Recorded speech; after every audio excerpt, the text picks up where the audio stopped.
The dress didn't fit. Alara Vance stood in front of the warped mirror in the back room of the church, tugging at the bodice that pinched her ribs and the sleeves that hung too loose at her wrists. It wasn't hers.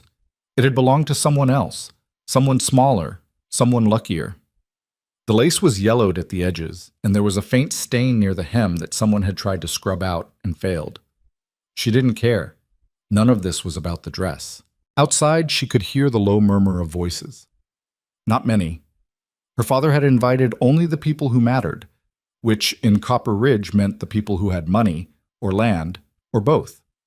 The rest of the town would hear about it later, over dinner tables and in the general store, their voices sharp with judgment and satisfaction.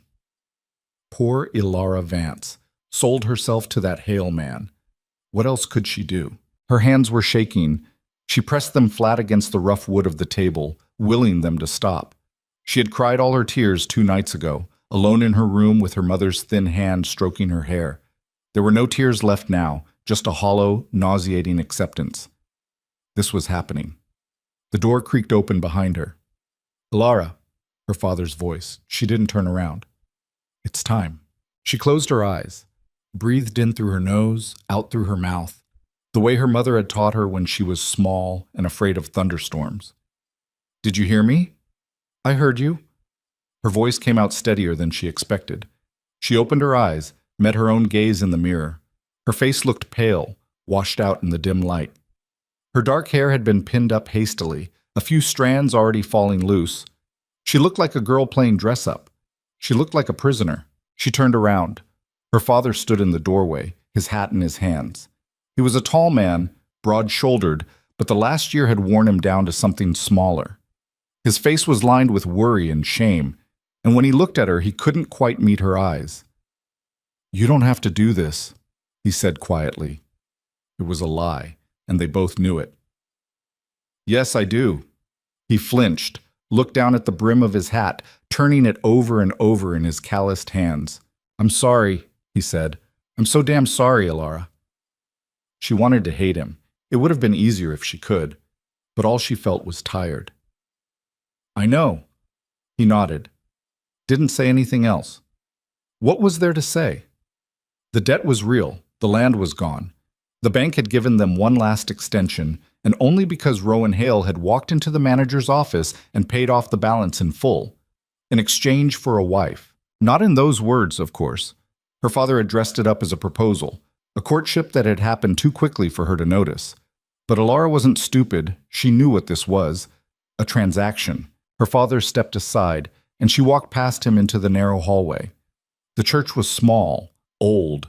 The kind of building that had been standing since Copper Ridge was nothing but a trading post and a dream.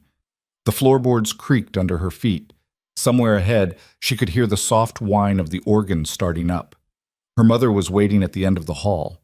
She looked tiny, her shoulders hunched, her face puffy from crying. When she saw Alara, she reached out with both hands. "Oh, sweetheart." Alara let herself be pulled into an embrace. Her mother smelled like lavender soap in desperation. "You're so brave," her mother whispered into her hair. "So brave." Alara said nothing. Brave wasn't the word. Brave implied a choice.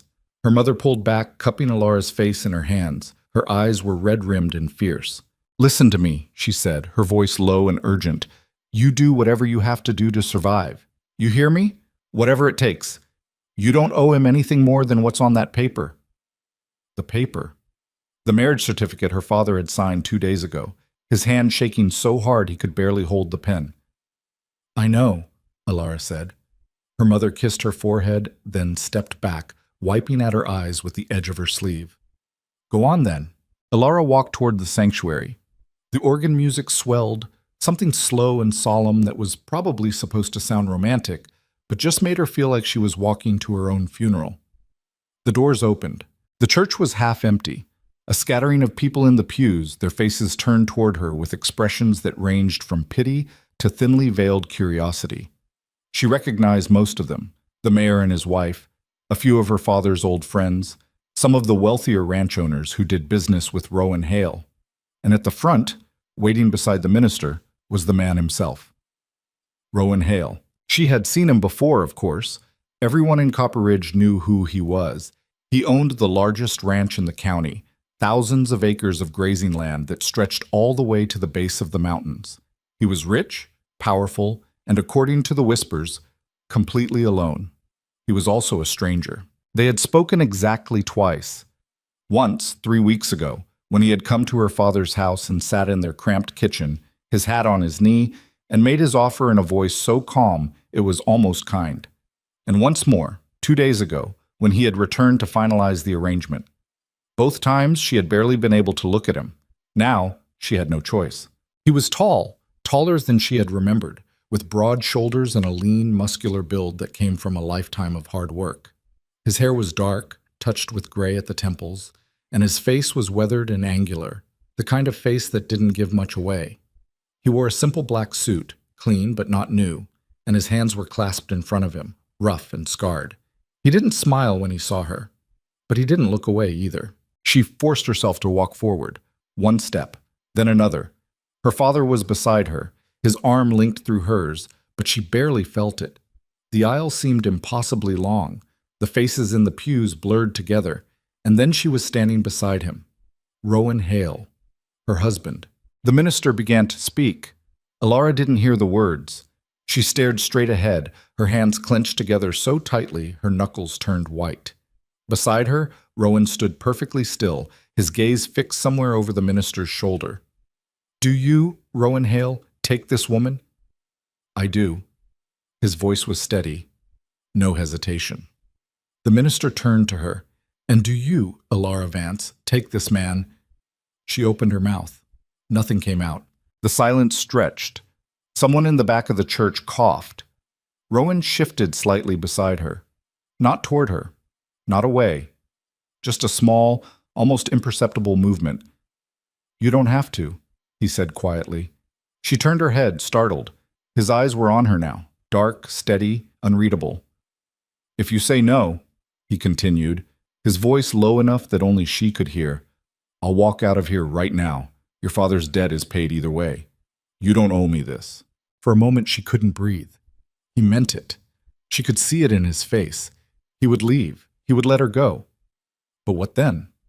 The debt was paid, yes, but the shame would remain. The town would never let her forget. And her family, her mother, worn thin with worry, her father, broken by failure, they would carry the weight of it for the rest of their lives. She swallowed hard. "I do," she said. Rowan's expression didn't change.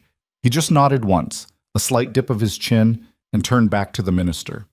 "Then by the power vested in me," the minister said, "I now pronounce you husband and wife." No one clapped, no one cheered. Rowan turned to her. For a moment she thought he might try to kiss her. Wasn't that what was supposed to happen?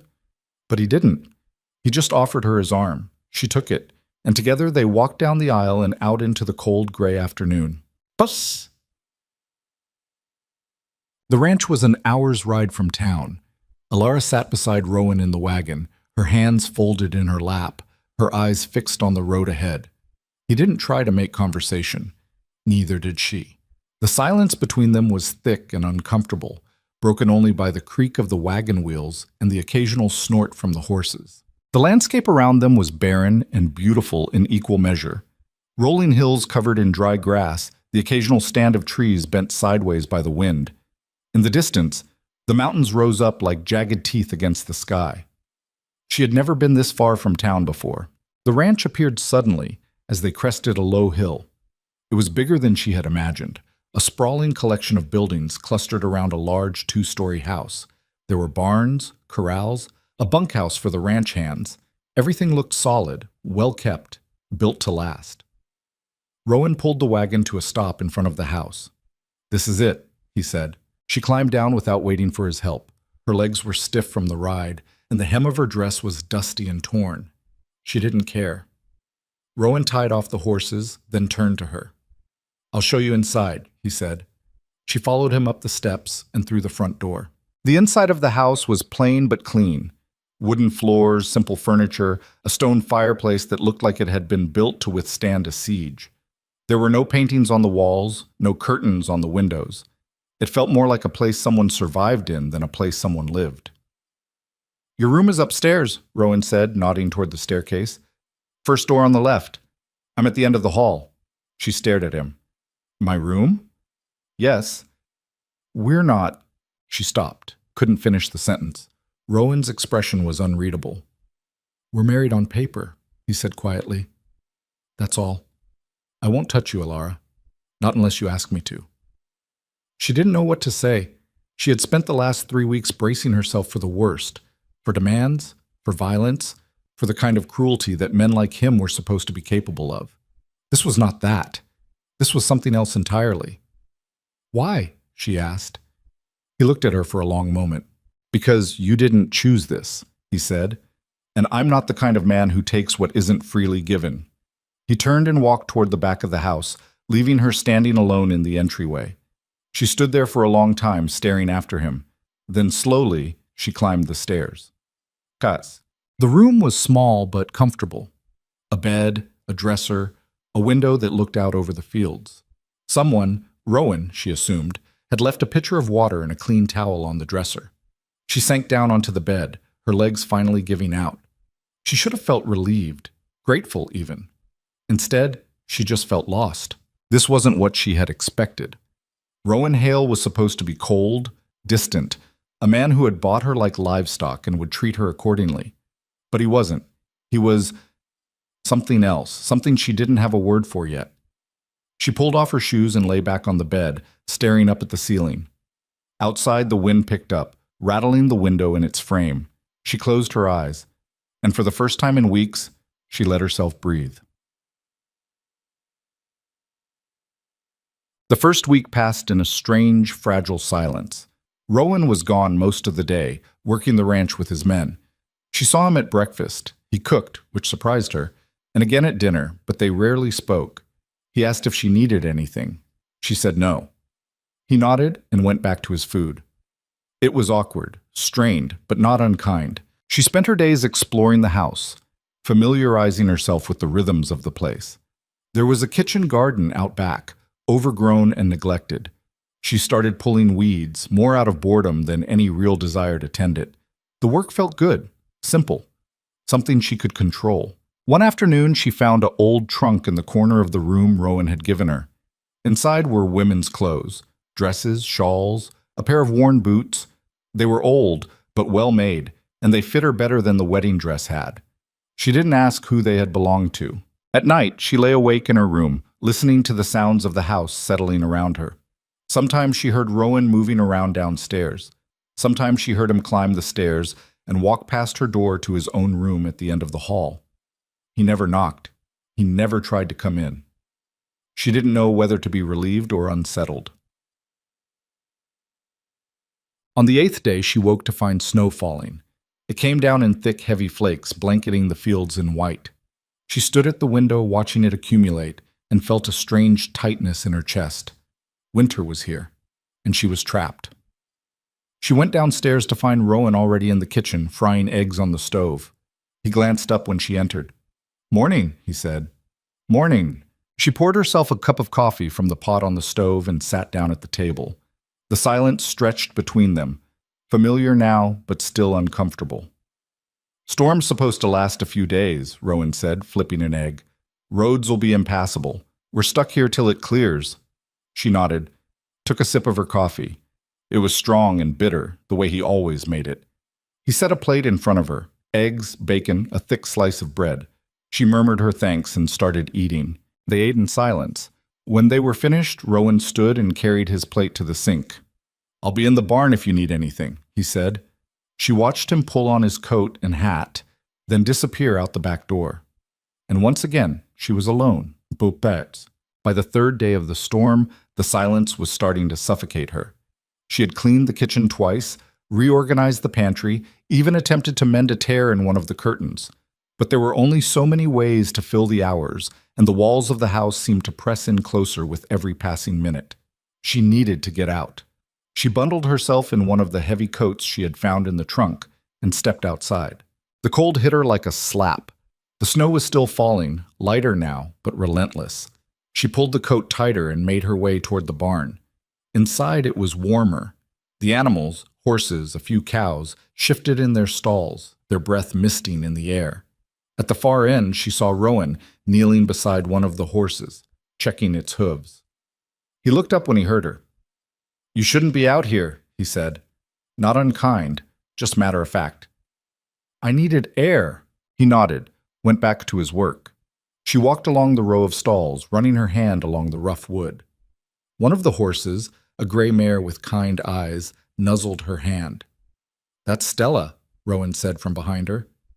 "She likes you." Alara smiled despite herself. She reached up to stroke the mare's nose. "She's beautiful." "She's stubborn," Rowan said, standing and brushing off his hands. "But yeah, she's good." They stood there in the dim, warm quiet of the barn. For the first time, the silence between them didn't feel quite so heavy. "Why did you do it?" Alara asked suddenly. Rowan looked at her. "Do what?" "Marry me. Pay off my father's debt. You didn't know me. You didn't owe us anything." He was quiet for a long moment. "I was lonely," he said finally. The honesty of it startled her. "That's it?" she asked. "That's it." He turned away, reaching for a bucket of feed. "I'm not a good man, Alara," he said quietly. "But I'm not a cruel one either. I thought, maybe we could help each other. You needed a way out. I needed someone who wasn't afraid to stay." She stared at him. "You think I'm not afraid?" He looked at her then, really looked at her, and something in his expression softened.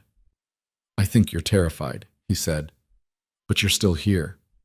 She didn't know what to say to that, so she just stood there, her hand on Stella's neck, and let the words settle between them. Day. The storm finally broke on the 5th day. Alara woke to sunlight streaming through her window and the sound of water dripping from the eaves. She dressed quickly and went downstairs. Rowan was already up, standing at the kitchen window with a cup of coffee in his hand. "Road'll be clear by tomorrow," he said without turning around. "If you want to go back to town." She froze. "Is that what you want?" He turned to look at her. "I want you to have a choice," he said. She studied his face. He looked tired, older than he had at the wedding. "I don't know what I want," she admitted. He nodded, set down his coffee. "That's fair." They stood there, the morning light spilling in around them, and for the first time since this whole thing had started, Alara felt something shift inside her. Not trust. Not yet. But maybe the beginning of it. Manint. 2 days later, a rider came from town. Alara was in the garden when she heard the sound of hooves. She straightened, shading her eyes against the sun, and saw a young man on horseback approaching the house. Rowan emerged from the barn, his face tight. The rider dismounted, handed Rowan a folded piece of paper. Alara couldn't hear what they were saying, but she saw Rowan's expression darken as he read. He said something sharp to the rider, who nodded and rode off. Rowan stood there for a moment, staring down at the paper in his hand. Then he crumpled it and walked toward the house. Alara followed him inside. "What is it?" she asked. He didn't answer, just tossed the crumpled paper onto the table and poured himself a drink from the bottle he kept in the cupboard. She picked up the paper, smoothed it out. It was from the mayor. An invitation to a church gathering next Sunday. A celebration of the town's founding. She looked up at Rowan. "You don't want to go." "No." "Why not?" He drained his glass, set it down hard. "Because they'll look at you the way they've always looked at women like you," he said. "Like you're something they can pity, or judge, or both." "Women like me," she repeated slowly. He met her eyes. "Women who had no choice." The words hung in the air between them. "I'm going," Alara said. Rowan stared at her. "What?" "I'm going," she said again, louder this time. "I'm not hiding out here like I have something to be ashamed of." "Alara?" "I know what they'll say," she cut him off. "I know what they think. But I don't care. I survived. That's not something to be ashamed of." Rowan looked at her for a long moment. Then, slowly, he nodded. "All right," he said quietly. "Then we'll go." Sunday came too quickly. Alara dressed carefully, choosing one of the simpler dresses from the trunk. She pinned her hair up, checked her reflection in the mirror. She looked pale, nervous. But she didn't look weak. Rowan was waiting for her downstairs. He wore the same black suit he had worn at the wedding, and when he saw her, Something flickered in his eyes. "You ready?" he asked. "No," she said honestly, "but let's go anyway." They rode into town in silence. The church was already full when they arrived. Heads turned as they walked in. Whispers started immediately. Alara lifted her chin and walked to an empty pew near the back. Rowan sat beside her. The service was long and dull. Alara barely heard a word of it. She was too aware of the eyes on her, the weight of judgment pressing down from all sides. Afterward, people gathered outside in the churchyard. Tables had been set up with food and drink. Laughter echoed across the lawn. Alara stood off to the side, Rowan a silent presence beside her. And then she heard it. "Poor thing, bought like livestock." The voice was loud enough to carry, loud enough to be intentional. Alara turned. A woman stood a few feet away, Mrs. Brennan, the mayor's wife. She was surrounded by a small cluster of other women, all of them dressed in their Sunday best, all of them looking at Alara with expressions that ranged from pity to disdain. "I suppose she had no choice," Mrs. Brennan continued, her voice dripping with false sympathy. "With her family in such dire straits." One of the other women tittered. Alara felt Rowan tense beside her. "Alara," he said quietly, "we should go." But she didn't move. Instead, she walked straight toward Mrs. Brennan. The churchyard went quiet. Mrs. Brennan's smile faltered. "You're right," Alara said, her voice clear and steady. "I didn't have a choice. My family was starving. The bank was going to take everything. And yes, I married a man I didn't know to save them." She took a step closer. "But you know what? I'm still here. I'm still standing, and I don't owe you or anyone else in this town an explanation for how I survived." Mrs. Brennan's face flushed red.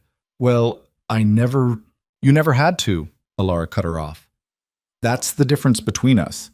You've never had to choose between your dignity and your family's lives.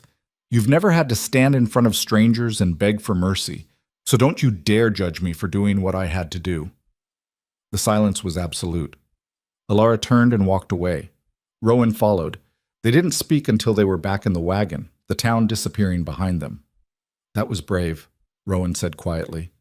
Alara shook her head. "That was survival." He didn't argue.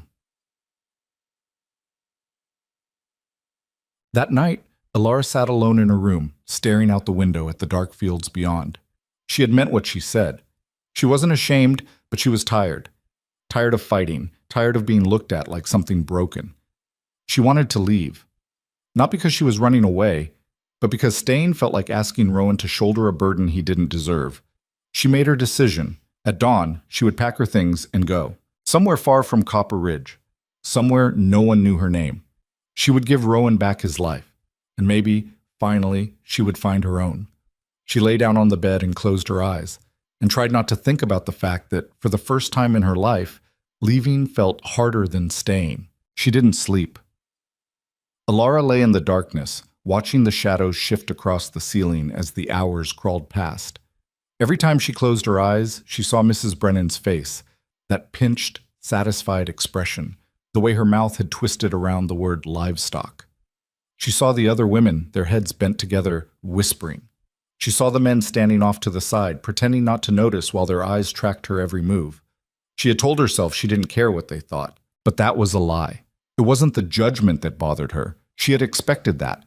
What ate at her was the realization that it would never stop. As long as she stayed in Copper Ridge, as long as she stayed married to Rowan Hale, she would always be the girl who sold herself to save her family. The woman who had no choice. And Rowan would always be the man who bought her. She threw back the covers and sat up. Her bag was in the corner, the same one she had brought with her on her wedding day. It wouldn't take long to pack. She didn't have much. She moved quietly, pulling clothes from the dresser and folding them with trembling hands. A few dresses. The boots she had found in the trunk. The shawl her mother had pressed into her hands the morning of the wedding, her eyes wet with tears. She paused, holding the shawl against her chest.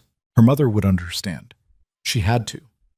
Alara wasn't running away out of cowardice. She was leaving to protect Rowan, to spare him the weight of a wife who brought him nothing but scorn and suspicion.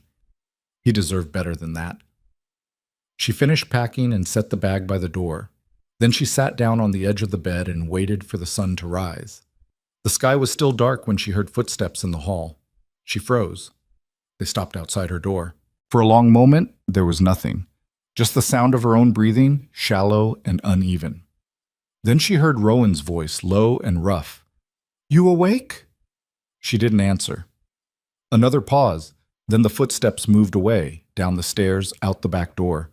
She exhaled slowly and pressed her hands against her knees to stop them from shaking. When the first pale light crept through the window, she stood, picked up her bag, took one last look around the small room that had been hers for less than 2 weeks. Then she walked downstairs. Rowan was in the kitchen, standing at the stove with his back to her. The smell of coffee filled the air. He didn't turn around when she entered, but she could tell he knew she was there. "I made eggs," he said. "If you're hungry." She set her bag down by the door. "I'm leaving." His shoulders went rigid. For a moment he didn't move. Then he turned off the stove and turned to face her. His eyes went to the bag, then to her face. "Where are you going?" "I don't know yet. Somewhere far from here." He was quiet. His expression gave nothing away. "This is because of yesterday," he said finally. It wasn't a question. "It's because I can't do this to you," Alara said. Her voice was steadier than she felt. "You don't deserve to be dragged through the mud because of me. Every time we go into town, people are going to look at you like you're some kind of... I don't care what they think." "Well, I do," she said sharply. "I care that you paid off my family's debt and all you got in return was a wife who makes you a target. I care that you've been nothing but kind to me and I've given you nothing but trouble." "You haven't..." "I have." She crossed her arms, holding herself together. "You said I didn't choose this. You were right. But you didn't choose it either, Rowan. Not really. You thought you were getting a partner, someone who wanted to be here. Instead, you got me." He took a step toward her. "Alara, don't." She held up a hand. "Please, just let me go." He stopped, stood there in the middle of the kitchen, his hands loose at his sides. "I won't stop you," he said quietly. "If you want to leave, I won't stand in your way." She nodded, swallowed hard. "Thank you." She turned toward the door. "But I need you to know something first." She stopped, didn't turn around. "I didn't marry you because I needed a housekeeper," Rowan said, "or because I wanted someone to cook and clean and keep me warm at night. I married you because when I saw you standing in that church, looking like the whole world was pressing down on your shoulders, I recognized you." She turned slowly. He was looking at her with an intensity that made her chest ache. "I've been alone for a long time," he continued. "By choice, mostly. I told myself I didn't need anyone, that I was better off keeping to myself. But the truth is, I was just scared. Scared of letting someone in and having them see that I'm not..." He broke off, rubbed a hand over his face. "I'm not good at this. At talking. At being around people. I'm rough and I'm stubborn, and I don't know how to make things easier for anyone, least of all myself." "Rowan?" "But when I saw you," he said, his voice rough, "I thought maybe we could figure it out together. Two people who didn't fit anywhere else. I thought maybe that could be enough." The words hung in the air between them. Alara felt something crack open inside her chest. "I didn't know," she whispered. "I didn't know you felt that way." "How could you?" He gave a bitter laugh. "I barely said 2 words to you before the wedding. I figured you'd see it eventually. That maybe if I just gave you space and time, you'd realize I wasn't..." He stopped, shook his head. "Doesn't matter now." She stared at him. "You thought I'd fall in love with you." "No." He met her eyes. "I thought maybe you'd stop being afraid of me. That's all I wanted, just for you to look at me and not see a stranger." Her throat tightened. "I don't see a stranger," she said quietly. "Not anymore." Rowan's expression softened, just a little. "Then why are you leaving?" "Because I don't want to be the reason people treat you like you're some kind of monster." "Let them," he said simply. "I've been on my own for this long. I can take it." "But you shouldn't have to." He crossed the distance between them in 2 strides, stopped just in front of her, close enough that she could see the faint scar above his left eyebrow, the lines at the corners of his eyes. "You want to know the truth?" he said, his voice low. "The only thing I can't take is watching you walk out that door thinking you owe me something. You don't. I paid your father's debt because I wanted to. I married you because I wanted to. And if you stay, If you choose to stay, it has to be because you want to, not because you feel guilty, not because you're trying to protect me, but because you want to be here. Her eyes stung. I don't know what I want, she admitted. That's fine. He stepped back, giving her space. Take your time, figure it out. But do me one favor. What? Don't leave because you're scared. Leave because it's what you really want. She looked down at her bag, then back at him. And slowly she nodded. He turned and walked back to the stove, as if the conversation had never happened, poured himself a cup of coffee, took a sip. Eggs are getting cold, he said without looking at her. She stood there for a long moment. Then she picked up her bag, carried it back upstairs, and set it in the corner of her room. When she came back down, Rowan had set a plate at the table for her. She sat down. They ate in silence. But it felt different this time. Less like two strangers sharing a meal and more like two people trying to figure out how to exist in the same space without breaking. When they were finished, Rowan stood and carried his plate to the sink. I've got work to do, he said, but if you need anything... I know, she said. He nodded and headed for the door. Rowan. He stopped, turned. Thank you, she said. For being honest. He studied her for a moment, then he gave a small nod and walked out. Alara sat at the table, staring down at her empty plate. For the first time since the wedding, she felt like she could breathe. The next few days passed in a strange, tentative rhythm. Rowan went about his work on the ranch, and Alara tried to find her footing in a life that still didn't quite feel like hers. She started spending more time in the kitchen garden, pulling weeds and turning over the soil. It was hard work, and by the end of each day her hands were blistered and her back ached. But there was something satisfying about it, something real. Rowan noticed. He didn't say much, but one morning she found a pair of work gloves on the kitchen table, along with a small spade and a handwritten note. Thought these might help. She smiled despite herself. That afternoon, she was on her knees in the garden when she heard the sound of hooves. She looked up to see a rider approaching, a young man she didn't recognize, wearing a dusty coat and a wide-brimmed hat. He dismounted and tipped his hat to her. Afternoon, ma'am. I'm looking for Rowan Hale. He's in the barn, she said, standing and brushing the dirt from her skirt. The man nodded and headed in that direction. Alara watched him go, a faint unease settling in her chest. Something about the way he carried himself, stiff, formal, made her think this wasn't a social call. She waited. A few minutes later, Rowan emerged from the barn with the man beside him. They stood talking for a moment, Rowan's posture tense. Then the man handed him a folded piece of paper, tipped his hat again, and rode off. Rowan stood there, staring down at the paper. Alara walked over. What is it? He didn't answer right away, just kept staring at the paper, his jaw tight. Rowan? He looked up. His eyes were hard. It's from your father. Her stomach dropped. What does it say? He handed it to her without a word. She unfolded it, her hands trembling. The letter was short, written in her father's shaky handwriting. Rowan, I need to speak with Alara. It's important. Please bring her to town at your earliest convenience. Thomas Vance. She read it twice, then looked up at Rowan. He wants to see me. Looks that way. Do you think something's wrong? Rowan's expression was unreadable. Only one way to find out. They rode into town the next morning. Alara sat beside Rowan in the wagon, her hands clenched in her lap. She hadn't seen her parents since the wedding. Part of her had been relieved. She didn't know what to say to them, didn't know how to bridge the gap between the life she had left and the life she was trying to build. But now, as the town came into view, all she felt was dread. Rowan pulled the wagon to a stop in front of her family's house. It looked smaller than she remembered, shabbier. The paint was peeling, and the front steps sagged in the middle. Her father was waiting on the porch. He looked older, thinner. His face was drawn, and there were dark circles under his eyes. Alara, he said, his voice hoarse. She climbed down from the wagon. Rowan stayed where he was, his hands resting on the reins. What's wrong? She asked. Her father glanced at Rowan, then back at her. Can we talk inside? She nodded and followed him into the house. Her mother was in the kitchen, standing at the stove. She turned when they entered, and her face crumpled. Oh, sweetheart. She crossed the room and pulled Alara into a tight embrace. Alara stood stiffly, unsure how to respond. Mama, what's going on? Her mother pulled back, wiping at her eyes. Sit down, honey, please.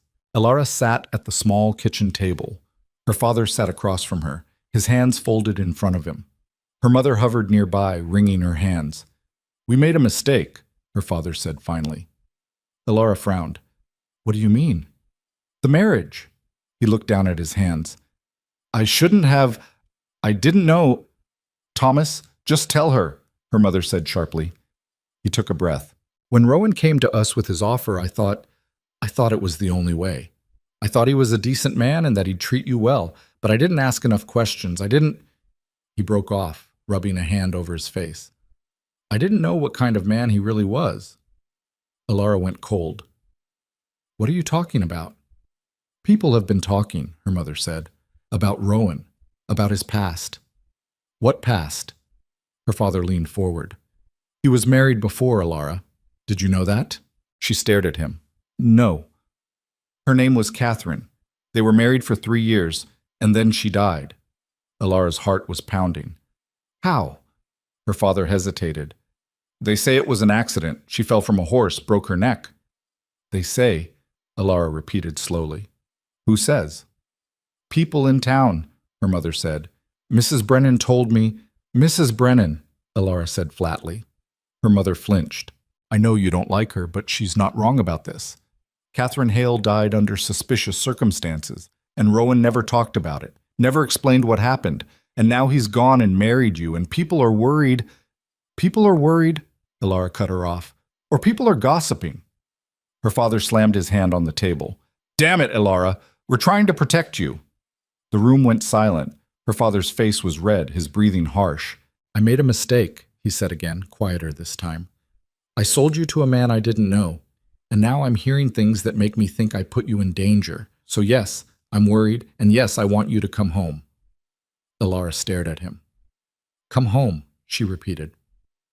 Just until we can figure this out, her mother said quickly. Just until we know you're safe. Elara stood. I am safe. Elara, Rowan has never hurt me, she said, her voice shaking. He's never even raised his voice at me. He's been nothing but kind, and you want me to leave him because of gossip? It's not just gossip, her father said. His first wife is dead, Elara, and no one knows why. Then maybe you should ask him. We did, her mother said. Thomas went to see him last week, and do you know what he said? Elara waited. He said it was none of our business. Elara felt a flash of anger. Maybe it isn't. Her father stood. You're our daughter. Your safety is our business. I'm also a married woman, Elara said, and my life is my own. Is it? Her mother asked quietly. Because from where I'm standing, it looks like you're just as trapped as you were before. The words hit like a slap. Elara turned and walked out of the house. Her father called after her, but she didn't stop. She climbed into the wagon beside Rowan, her hands shaking. Drive, she said. He didn't ask questions, just snapped the reins, and the wagon lurched forward. They were halfway back to the ranch before she spoke. Were you married before? Rowan didn't look at her. Yes. What happened to her? He was quiet for a long moment. She died. How? She fell from a horse. Elara turned to look at him. And? And she broke her neck. That's it? That's all you're going to tell me? His jaw tightened. What else do you want to know? I want to know if the rumors are true. I want to know if you... She stopped. Couldn't finish the sentence. Rowan pulled the wagon to a stop, turned to face her. If I killed her, he said flatly, that's what you want to know. She met his eyes. Did you? No. The word was hard. Final. Then why won't you talk about it? Because it's not something I talk about, he said. Not with anyone. Not even with me. He looked away. Especially not with you. She felt a surge of frustration. Why not? Because I don't want you to look at me the way everyone else does, he said, his voice rough. Like I'm something broken, something dangerous. I don't... You do, he cut her off. Right now, you're looking at me like you're trying to figure out if I'm lying. Like you're wondering if maybe the rumors are true after all. She opened her mouth to argue, then stopped. Because he was right. Rowan picked up the reins again. I'll take you back to your parents if that's what you want, he said quietly. But I'm not going to defend myself against gossip. I've done that before. It doesn't change anything. He snapped the reins, and the wagon started moving again. Alara sat in silence, her mind racing. She wanted to believe him. She did believe him. But doubt had a way of burrowing in, even when you didn't want it to. When they got back to the ranch, Rowan unhitched the horses without a word and disappeared into the barn. Alara went inside, climbed the stairs to her room, sat down on the bed and stared at the wall. Her father's words echoed in her head. His first wife is dead, Alara, and no one knows why. She thought about the way Rowan had looked at her in the wagon, the pain in his eyes when he'd said, "I don't want you to look at me the way everyone else does." She thought about the last 2 weeks, the way he had given her space, the way he had never demanded anything, the way he had looked at her this morning and said, "I recognized you." And she made a decision. She stood and walked downstairs, out the back door, across the yard to the barn. Rowan was inside, brushing down one of the horses. He glanced up when she entered, then went back to his work. "I need you to tell me what happened," she said. He didn't stop brushing. "I already did." "No. You told me she died. I need to know the rest." He was quiet for a long moment. Then he set down the brush and turned to face her. "Why?" "Because I want to stay," she said. "But I can't do that if there's this thing between us that you won't talk about." He studied her. "You don't trust me." "I want to," she said honestly. "But you have to give me something to work with." He looked away, rubbed a hand over his face. "All right," he said finally. "You want the truth? Here it is." He walked over to a bale of hay and sat down heavily. "Catherine and I got married young, too young. I was 19. She was 17. We thought we were in love." He laughed bitterly. "Maybe we were. I don't know. It doesn't matter now." Alara waited. She hated it here, he continued. Hated the ranch. Hated the isolation. She wanted to live in town. Wanted me to sell the land and find work doing something else. But I couldn't. This place, it's all I know. It's all I've ever known. He paused. We fought about it, a lot. And the more we fought, the worse things got. She started drinking. I started staying out in the fields longer, just to avoid coming home. We were miserable, both of us. Alara felt her chest tighten. One day she decided she was leaving, said she couldn't take it anymore. I told her, fine, go. I didn't try to stop her. His voice cracked.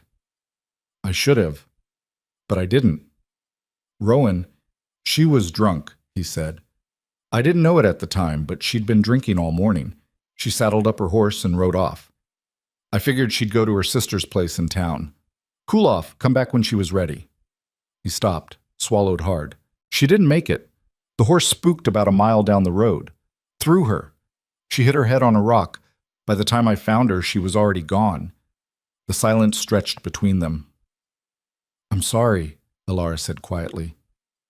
Don't be, he said. It was my fault. I let her leave when I knew she was upset. I didn't go after her, and when people started asking questions, started saying maybe it wasn't an accident, I didn't defend myself, because part of me thought they were right. They weren't, Alara said firmly. He looked at her. How do you know? Because you're not that kind of man. You don't know what kind of man I am. Yes, I do. He shook his head. You've known me 2 weeks, Alara, and in those 2 weeks, you've been nothing but decent. You've given me space when I needed it. You've been honest when I asked. You've never tried to control me or hurt me or make me feel like I owe you something. She crossed the barn and stood in front of him. That's the kind of man you are. He looked up at her, his eyes dark and raw. What if you're wrong? I'm not. They stayed like that for a long moment. Then Rowan stood. I can't promise this is going to be easy, he said quietly. People are going to keep talking. Your parents are going to keep worrying, and I'm not good at this, at letting people in. Neither am I, she said. He almost smiled. Then I guess we're even. She held out her hand. Partners? He looked down at her hand, then slowly he took it. Partners. Over the next few weeks, something shifted between them. It wasn't sudden, it wasn't dramatic, but it was real. They started talking more. Small things at first. The weather, the work that needed to be done around the ranch, the books Alara had found on the shelf in the front room. Then bigger things.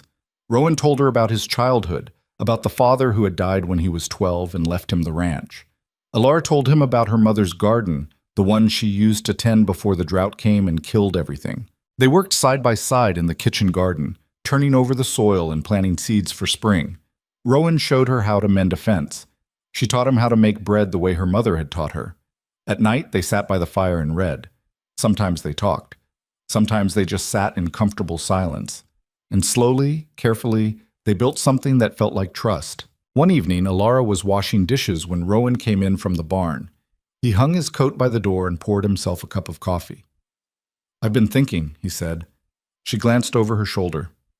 "About what?" "About what you said. That day in the barn. About being partners." She dried her hands on a towel and turned to face him. "What about it?" "I want to make it official." She frowned. "We're already married." "Not that." He set down his cup. "I want to put your name on the deed for the ranch." She stared at him. "You want to what?" "I want you to own half of this place," he said. "Equal shares. So if something happens to me, or if you decide you want to leave, you'll have something of your own." Alara shook her head. "Rowan, I can't." "Yes, you can. That's not... You don't have to do that." "I know I don't have to," he said. "I want to." She searched his face. "Why?" "Because you were right," he said simply. "You're not my possession. You're my partner. And partners share everything." Her throat tightened. "I don't know what to say." "Say yes." She looked at him for a long moment.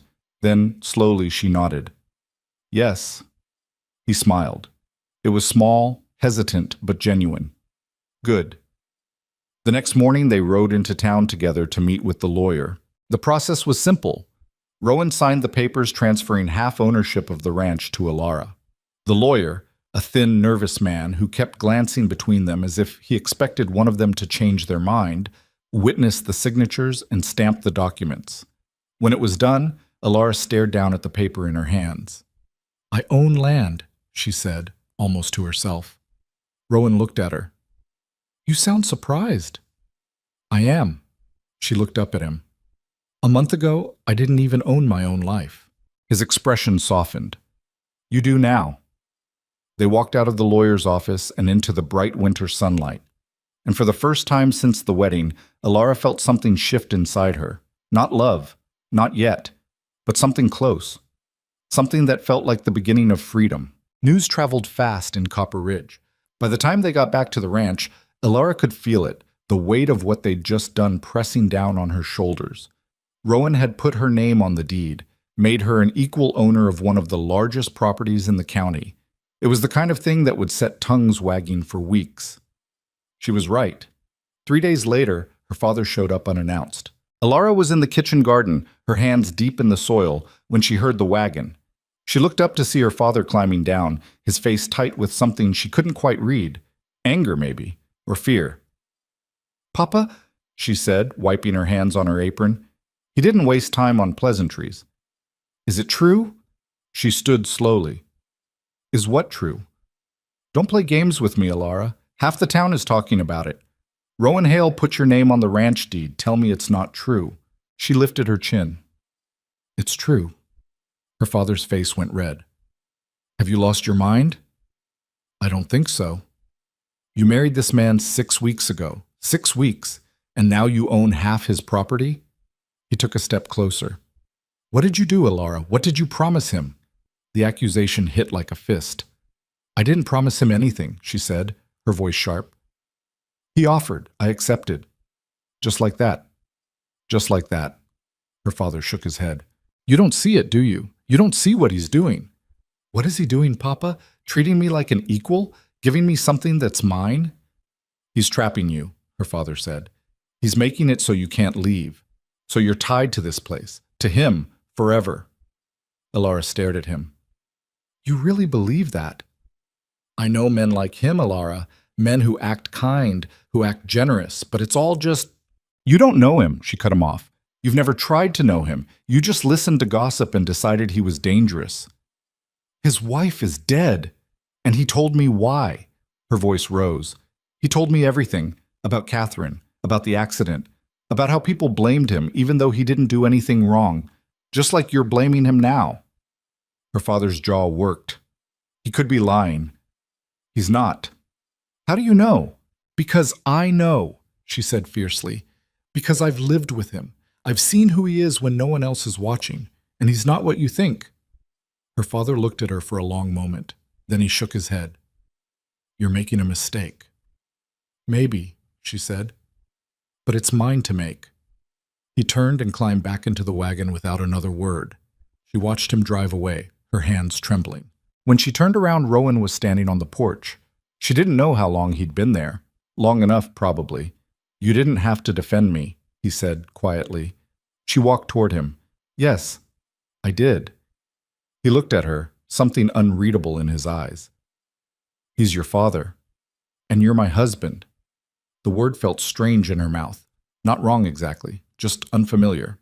Rowan's expression shifted, softened. Come on, he said. Let's go inside. That night, they sat by the fire. Rowan was reading. Some book about cattle ranching he'd already read twice before. Elara was mending a tear in one of his shirts, her needle moving in steady, practiced strokes. Do you regret it? She asked suddenly. He looked up. Regret what? Putting my name on the deed. Now people are saying, I don't care what people are saying. You should, she said. It's not just about you anymore, it's about both of us. He closed the book. Elara, if I cared what people in this town thought, I would have sold this place years ago and moved somewhere I could disappear. But I didn't. Because I don't live my life trying to please people who've already made up their minds about me. She set down the shirt. It doesn't bother you, the way they look at you? Of course it bothers me, he said, but not enough to change who I am. She studied him. You're stronger than I am. He shook his head. You stood up to Mrs. Brennan in front of the whole town. You told your father off this morning. That's not weakness, Elara. It doesn't feel like strength. It never does, he said. Not in the moment. They sat in silence for a while. The fire crackled. Outside, the wind picked up, rattling the windows. I talked to one of the ranch hands today, Rowan said finally. He mentioned there's going to be a spring dance in town next month. Elara looked up. And I thought maybe we should go. She blinked. You want to go to a dance? I want people to see us, he corrected. Together, as partners, not as some transaction they can whisper about. Rowan, you hate dances. I do, he admitted. But I hate the way they talk about you more. Her chest tightened. You don't have to do that. I know, he said. But I want to. She looked at him, this man who had married her out of loneliness, who had given her half his ranch, who was now willing to subject himself to an evening of awkward small talk and judgment just to make a point. All right, she said. We'll go. He nodded, picked up his book again, but she saw the faint smile on his face before he turned away. The weeks leading up to the dance passed in a blur of work and quiet companionship. The weather warmed. The snow melted. The first shoots of green appeared in the kitchen garden. Elara found herself looking forward to the evenings, to the quiet hours by the fire, to the conversations that came easier now, to the way Rowan's presence had stopped feeling like an intrusion and started feeling like something she wanted. She didn't know what to call it yet. Friendship, maybe. Or the beginning of something more. She didn't let herself think too hard about it. The day of the dance, she stood in front of the mirror in her room, smoothing down the skirt of the dress she'd chosen. It was simple, dark blue, with long sleeves and a high collar. But it fit well, and it made her feel less like the girl who'd been forced into a marriage and more like a woman who had chosen to stay. When she came downstairs, Rowan was waiting by the door. He'd shaved, and his hair was neatly combed. He wore the same black suit from the wedding, but somehow it looked different now. Less like a costume and more like something he'd chosen. You look nice, she said. He glanced at her, and for a moment something flickered in his eyes. So do you. They rode into town in silence, but it wasn't uncomfortable. If anything, it felt almost companionable. The dance was being held in the town hall, a large, drafty building with high ceilings and creaky floors. By the time they arrived, it was already full. People milled around, talking and laughing. A small group of musicians had set up in the corner, playing a lively tune. Alara felt every eye in the room turn toward them as they walked in. Rowan must have felt it too, but he didn't react. He just offered her his arm, and she took it. They made their way to the edge of the room. A few people nodded in greeting. Most just stared. "This was a terrible idea," Alara murmured. "Probably," Rowan agreed. "But we're here now." A woman approached. Mrs. Callahan, the school teacher. She was younger than most of the other women in town, with a kind face and sharp eyes. "Alara," she said warmly, "it's good to see you." Alara relaxed slightly. "You too." Mrs. Callahan glanced at Rowan, then back at Alara. "I heard about the ranch, about the deed. That's quite something." Alara braced herself for judgment, but Mrs. Callahan just smiled. "I think it's wonderful," she said. "A woman owning land. It's about time, if you ask me." Alara blinked. "You do?" "Of course," Mrs. Callahan said. "Half the women in this town would kill for the same opportunity. They're just too proud to admit it." She excused herself and moved on, leaving Alara staring after her. "See," Rowan said quietly, "not everyone's against us." "One person," Alara said, "out of 100. It's a start." The evening wore on. They didn't dance. Neither of them knew how, and neither was willing to make a fool of themselves trying. But they stayed. They talked to the few people who were willing to talk to them. They ignored the whispers and the stares. And then, halfway through the night, Mrs. Brennan appeared. She was dressed in an elaborate gown, her hair piled high on her head. She looked like she'd come to hold court. "Well, well," she said, her voice carrying across the room. "Look who decided to join us." Alara's stomach clenched. Mrs. Brennan walked over, her eyes glittering with malice. "I must say, Alara, you've been the talk of the town lately. First the marriage, now the ranch. You've certainly made quite a name for yourself." "Mrs. Brennan," Rowan said, his voice low and cold, "if you've got something to say, say it." Mrs. Brennan's smile widened. "Oh, I have plenty to say. For instance, I find it fascinating that a man would give away half his property to a woman he barely knows. It makes one wonder what she did to earn it." The room went quiet. Alara felt her face flush. "That's enough," Rowan said. "Is it?" Mrs. Brennan tilted her head. "Because it seems to me that there's a pattern here. First poor Catherine, now Alara, both of them tied to you, both of them in precarious positions." "Catherine's death was an accident," Rowan said, his voice dangerously quiet. "And if you're implying otherwise—" "I'm not implying anything," Mrs. Brennan said sweetly. "I'm simply observing. After all, accidents do seem to follow you, don't they, Mr. Hale?" Alara stepped forward. "You don't know what you're talking about." Mrs. Brennan turned to her, her expression dripping with false sympathy. "Oh dear. You really believe he cares about you, don't you? You think he gave you that land out of the goodness of his heart?" "I think you're jealous," Alara said. The words came out before she could stop them. Mrs. Brennan's face went pale, then red. "Excuse me?" "You heard me," Alara said, her voice steady. "You're jealous, because for all your money and your fancy dresses and your husband the mayor, you don't own anything. Not really, and it eats at you that I do." The silence in the room was absolute. Mrs. Brennan opened her mouth, closed it, opened it again. "How dare you?" "No," Alara cut her off. "How dare you? You've spent weeks spreading lies about my husband, about me. And for what? Because it makes you feel important? Because tearing other people down is the only way you know how to build yourself up?"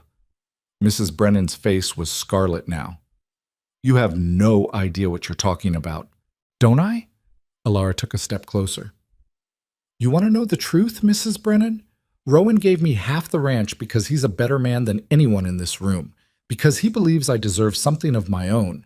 And if that makes you uncomfortable, that's not my problem. It's yours." She turned and walked toward the door. Rowan followed. Behind them, the room erupted in whispers. They didn't speak until they were outside, standing in the cool night air. Alara's hands were shaking. Her heart was pounding. "I shouldn't have said that," she said. "Yes, you should have." She looked at him. "I just made everything worse." "You stood up for yourself," Rowan said, "and for me. That's not making things worse. That's making things clear." She let out a shaky breath. "They're going to hate us now." They already did. He had a point. They climbed into the wagon. As Rowan took up the reins, Alara glanced back at the town hall. Through the windows, she could see people moving around, still talking, still whispering. Let them, she thought. You know what the funny part is? She said. Rowan glanced at her. What? I don't even care anymore. About what they think, about what they say. She looked at him. I just care about this. About us. Something shifted in his expression. Us? He repeated. Yes, she said. Us. They rode home in silence, but this time it felt different. Like something had changed, like they'd crossed some invisible line and there was no going back. When they got back to the ranch, Rowan helped her down from the wagon. His hand lingered on hers for just a moment longer than necessary. Thank you, he said quietly, for what you said back there. I meant it. I know. They stood there, close enough that she could see the flecks of gold in his dark eyes, the way his jaw tightened when he was trying not to say something. Rowan, I should put the horses away, he said abruptly, stepping back. She watched him lead the horses to the barn, her heart doing something complicated and confusing in her chest. Inside, she climbed the stairs to her room, changed out of the dress and into her nightgown, sat on the edge of the bed and stared at the wall. She was falling for him. The realization hit her like a wave. She was falling for Rowan Hale. This man who had started as a stranger, who had become a friend, who was now, what? Something more. Something she didn't have a name for yet. It terrified her, because falling for him meant risking everything. It meant giving him the power to hurt her in ways her father never could. It meant letting go of the last shred of protection she'd been clinging to. She lay down and pulled the blankets over herself. Outside, she heard the barn door close, heard Rowan's footsteps crossing the yard, heard the back door open and shut. She waited. A few minutes later, there was a soft knock on her door. She sat up. Come in. The door opened. Rowan stood in the doorway, still in his suit, his hair disheveled. I need to say something, he said. Okay. He stepped inside but didn't come any closer. Tonight, he said, when you stood up for me, for us, I realized something. She waited. I've been telling myself that I married you because I was lonely, because I thought we could help each other. And that was true, at first. He paused. But it's not true anymore. Her heart was pounding. What do you mean? I mean, I care about you, he said. Not as a partner, not as someone to share the ranch with, as you. Alara. She couldn't breathe. I don't expect you to feel the same way, he continued. I know this started as something neither of us chose, and if you want to keep things the way they are, if you want to just be friends or partners or whatever this is, I'll respect that. But I needed you to know. He turned to leave. Wait. He stopped. Looked back at her. She stood. Crossed the room. Stopped just in front of him. I care about you too, she said quietly. His eyes searched hers. You don't have to say that. I'm not saying it because I have to, she said. I'm saying it because it's true. For a moment, neither of them moved. Then slowly, Rowan reached out and took her hand. His palm was rough and warm against hers. His thumb traced a small circle on the back of her hand. I don't know how to do this, he admitted. Neither do I. I don't want to mess this up. You won't. He looked at her like he was trying to memorize her face. Can I? He stopped, swallowed. Can I kiss you? Her breath caught. Yes. He leaned in slowly, giving her time to change her mind, to pull away. But she didn't. His lips brushed hers, soft and tentative. It wasn't the kind of kiss she'd imagined, not passionate or overwhelming. It was careful, gentle, like he was afraid she might break. When he pulled back, his eyes were dark and serious. Was that okay? He asked. She smiled. It was more than okay. He let out a breath he'd been holding. Good. They stood there, hands still clasped, and Alara felt something settle inside her, something that felt like peace. I should go, Rowan said, though he didn't move. You don't have to. His eyes widened slightly. Alara, I don't mean... She felt her face heat. I just mean you could stay for a while. We could talk. He relaxed. All right. They sat on the edge of the bed, shoulders touching, and they talked about everything and nothing, about the ranch, about their childhoods, about the future they were starting to build together. Somewhere in the middle of it, Alara's head ended up on his shoulder. His arm ended up around her waist. And when she finally fell asleep, it was with the sound of his heartbeat steady and sure beneath her ear. She woke to sunlight and an empty room. For a moment, panic flared. Then she saw the note on the bedside table. Had to check the fences. Made coffee. R. She smiled and got dressed. Downstairs, she found the coffee still warm on the stove. She poured herself a cup and sat at the kitchen table, looking out the window at the fields beyond. This was her life now. This ranch. This man. She'd stopped fighting it. Over the next few weeks, things between her and Rowan shifted in small, almost imperceptible ways. He started sitting closer to her by the fire. She started reaching for his hand without thinking about it. They fell into a rhythm that felt natural, easy. But the town hadn't forgotten. One afternoon, Alara rode into town alone to pick up supplies. She tied her horse outside the general store and walked inside. The store was nearly empty. Just Mr. Perry behind the counter and two women browsing the shelves. They looked up when she entered, their expressions hardening. Alara ignored them and walked to the counter. "Afternoon, Mr. Perry." "Mrs. Hale," he said, his tone neutral. She gave him her list. He began gathering the items without comment. Behind her, she heard one of the women whisper something. The other one laughed. Alara's jaw tightened, but she didn't turn around. Mr. Perry set the supplies on the counter. "That'll be $4. She paid and gathered the parcels. As she turned to leave, one of the women stepped in front of her. It was Mrs. Brennan's daughter, Sarah, a girl not much older than Alara herself, with the same pinched expression as her mother. "Excuse me," Alara said. Sarah didn't move. "My mother says you're not welcome here." Alara stared at her. "This is a public store, and this is a decent town," Sarah said. "We don't need women like you bringing shame to it." Something inside Alara snapped. "Women like me," she repeated slowly. "You mean women who work for what they have? Women who don't sit around gossiping about their neighbors?" Sarah's face flushed. "You're a—" "Careful," Alara said, her voice low and dangerous. "Whatever you're about to call me, make sure you're ready for me to call you something back." Sarah's mouth opened and closed. Alara stepped around her and walked out of the store. Her hands were shaking by the time she got back to the ranch. She found Rowan in the barn, repairing a saddle. "We need to leave," she said. He looked up. "What?" "Copper Ridge. We need to leave, sell the ranch, start somewhere new." Rowan set down the saddle. "What happened?" She told him. About Sarah. About the whispers. About the way people looked at her like she was something dirty. When she finished, Rowan was quiet for a long moment. "We're not leaving," he said finally. "Rowan, we're not running," he said firmly. "Not from them. Not from anyone. But this is our home, Alara, yours and mine, and I'll be damned if I let a bunch of small-minded gossips chase us off it." She stared at him. "They're never going to accept us. Then we'll make them respect us instead." "How?" He stood.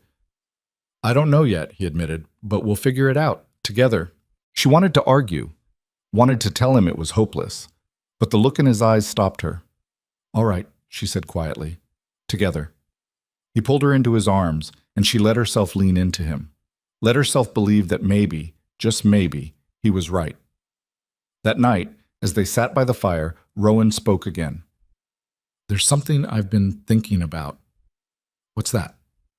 "Making a statement, something that shows the town we're not going anywhere, that we're here to stay." "What kind of statement?" He hesitated. "I want to deed part of the land to you outright, not shared ownership, yours alone. The section with the water rights." Alara's eyes widened. "That's the most valuable part of the ranch." "I know."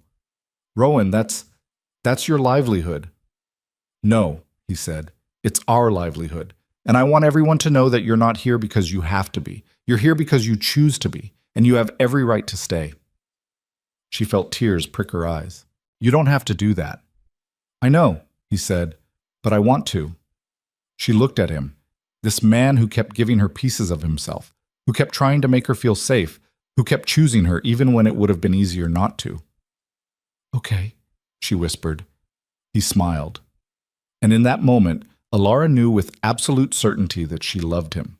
She didn't say it out loud, not yet, but she felt it deep in her bones, and for the first time in her life, it didn't scare her. The land transfer happened on a Thursday. Rowan arranged for the lawyer to come to the ranch this time. No more trips into town where people could stare and whisper. The thin, nervous man arrived just after breakfast, carrying his leather case and looking like he'd rather be anywhere else. They sat at the kitchen table while he laid out the papers. Alara watched Rowan sign his name with steady, deliberate strokes. Then the lawyer turned the documents toward her. "If you'll sign here, Mrs. Hale, and here." She picked up the pen. Her hand hovered over the paper. This was real. The section with the creek that ran year-round, the best grazing land on the property, the water rights that made the ranch valuable, all of it would be hers. Not shared. Hers alone. "Alara," Rowan said quietly, "you don't have to if you don't want to." She looked at him, at the man who kept trying to give her the world even though she'd never asked for it. She signed. The lawyer witnessed the signatures, stamped everything with his official seal, and handed her a copy of the deed. His hands were shaking slightly. "This is highly irregular," he muttered, gathering his papers. "Most irregular." "Good," Rowan said. After the lawyer left, Alara sat staring at the document in her hands. Her name was there in black ink. Alara Hale, owner. "How do you feel?" Rowan asked. She looked up at him. Terrified. He smiled faintly. "That's how you know it's real." She folded the deed carefully and set it aside. "What now?" "Now," he said, "we wait for everyone to find out." They didn't have to wait long. By Sunday, word had spread through Copper Ridge like wildfire. Rowan Hale had given his wife of barely 3 months, sole ownership of the most valuable section of his ranch. People couldn't stop talking about it. Alara heard the whispers when she went into town for supplies. She saw the stares, heard the sharp intake of breath when she walked past. Some people looked at her with envy, others with disgust. She held her head high and bought what she needed. That evening, her mother showed up. Alara was surprised to see her standing on the porch, a shawl wrapped around her thin shoulders. She looked older than Alara remembered, more fragile. "Mama," Alara said, opening the door wider. "Come in." Her mother stepped inside, glancing around nervously. Rowan was in the barn. They were alone. "I can't stay long," her mother said. "Your father doesn't know I'm here." Alara led her to the kitchen, poured 2 cups of tea. They sat across from each other at the table. "Why did you come?" Her mother wrapped her hands around the cup. "I needed to see you, to see if you're all right." "I'm fine, Mama. Are you?" Her mother's eyes searched her face. "Because the whole town is saying that Rowan Hale has you under some kind of spell, that you don't know what you're doing." Alara felt a flash of anger. "I know exactly what I'm doing. Do you?" Her mother leaned forward. "Alara, he's given you land, made you wealthy in your own right. Don't you see? He's setting a trap." "It's not a trap." "Then what is it?" "It's trust," Alara said. "He trusts me. He wants me to have something that's mine, something no one can take away." Her mother shook her head. "Men don't do that, not without a reason." "Maybe you just don't know the right kind of men." The words came out sharper than she intended. Her mother flinched. "I know your father," she said quietly, "and I know what it's like to depend on a man who can change his mind at any moment, to wake up every day wondering if today's the day he decides you're not worth keeping." Alara's anger softened. "Rowan's not Papa." "You don't know that." "Yes, I do." Her mother looked at her for a long moment. Then she sighed. "I hope you're right," she said. "I truly do. Because if you're wrong, you'll have farther to fall than I ever did." She stood, setting down her cup. "I should go." Alara walked her to the door. On the porch, her mother turned back. "Despite everything," she said, "you look happy. Happier than I've ever seen you." Alara nodded. "I am." Her mother's eyes filled with tears. "Then maybe that's enough." She left before Alara could respond. When Rowan came in from the barn, He found Alara standing at the window, watching the empty road. Your mother?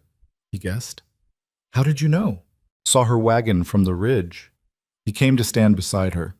What did she want? To warn me about you. He was quiet. And what did you tell her? That she was wrong. He looked at her, something vulnerable in his expression. Was she? Alara turned to face him. No, she said. She wasn't wrong to worry, but she was wrong about you. He reached out, tucked a strand of hair behind her ear. His fingers lingered against her cheek. I won't let you down, he said quietly. I know. That night they sat by the fire as usual. But instead of reading or sewing, they just sat close together, Rowan's arm around her shoulders, her head resting against his chest. Tell me something, she said after a while. What? What do you want? For the future? For us? He was quiet for so long she thought he wasn't going to answer. I want this, he said finally. Exactly this. You here, the ranch running smooth, no one bothering us. That's it? That's everything. She smiled. You're easy to please. I spent a long time alone, he said, wishing I had someone to come home to, someone who'd choose to stay. His arm tightened around her. Now I do. I don't need anything else. She turned her face up to his. Kiss me, she said. He did. This time it was different, less tentative, more sure. His hand came up to cup her face, and she leaned into the touch, her fingers curling into the fabric of his shirt. When they finally pulled apart, they were both breathing hard. Alara, he said, his voice rough. I know. If we keep doing this, I know, she said again. He searched her eyes. Are you sure? Instead of answering, she kissed him again. Later she would remember this moment, the way the firelight flickered across his face, the way his hands were gentle even when his kiss was not, the way she'd stopped being afraid of what she felt for him and started letting herself feel it fully. When she woke the next morning, she was in her own bed, but she wasn't alone. Rowan was beside her, still asleep, one arm thrown across her waist. Sunlight streamed through the window, warm and golden. She watched him for a moment. In sleep, he looked younger, less guarded. She loved him. The thought didn't frighten her anymore. She loved him, and he loved her, and somehow, against all odds, they had built something real. He stirred, his eyes opening slowly. When he saw her looking at him, he smiled. Morning, he said, his voice rough with sleep. Morning. He pulled her closer, pressed a kiss to her forehead. I could get used to this, he murmured. Good, she said, because I'm not going anywhere. They stayed like that for a while, wrapped up in each other, the rest of the world forgotten. But the world had a way of intruding. 2 weeks later, the mayor came calling. Alara was in the garden when she saw the familiar wagon approaching. She straightened, wiping her hands on her apron, and watched as Mayor Brennan climbed down. He was a portly man with thinning hair and a perpetually nervous expression. Rowan emerged from the barn, his face carefully neutral. Mayor, he said. What can I do for you? Brennan cleared his throat. I need to speak with you. Both of you, actually. They led him into the house. Alara made coffee while the two men sat at the table. The tension in the room was thick enough to cut. Finally, Brennan spoke. I'll get straight to it, he said. There's been talk about the land transfer, about your marriage, about a lot of things. When isn't there talk? Rowan said flatly. This is different, Brennan insisted. People are upset. They think that you're making a mockery of the natural order of things. Alara set down the coffee pot harder than necessary. The natural order, she repeated. Brennan had the grace to look uncomfortable. A woman owning that much land, it's just not done. It sets a bad precedent. Bad for who? Alara demanded. For the community, Brennan said. People are worried about what comes next. If one woman can own property outright, what's to stop others from demanding the same? Nothing, Rowan said. Nothing should stop them. Brennan's face reddened. You're being deliberately difficult. No, Rowan said. I'm being honest. If other men in this town want to give their wives land, that's their business. But it's got nothing to do with us. It has everything to do with you, Brennan said. You're the one who started this, and now people are looking to me to do something about it. Do what exactly? Alara asked, her voice cold. Take my land away? Force my husband to reverse a legal transfer? Of course not, Brennan said quickly. But perhaps you could make a statement. Clarify that this was a special circumstance, that you're not trying to encourage others to do the same. No, Alara said. Brennan blinked.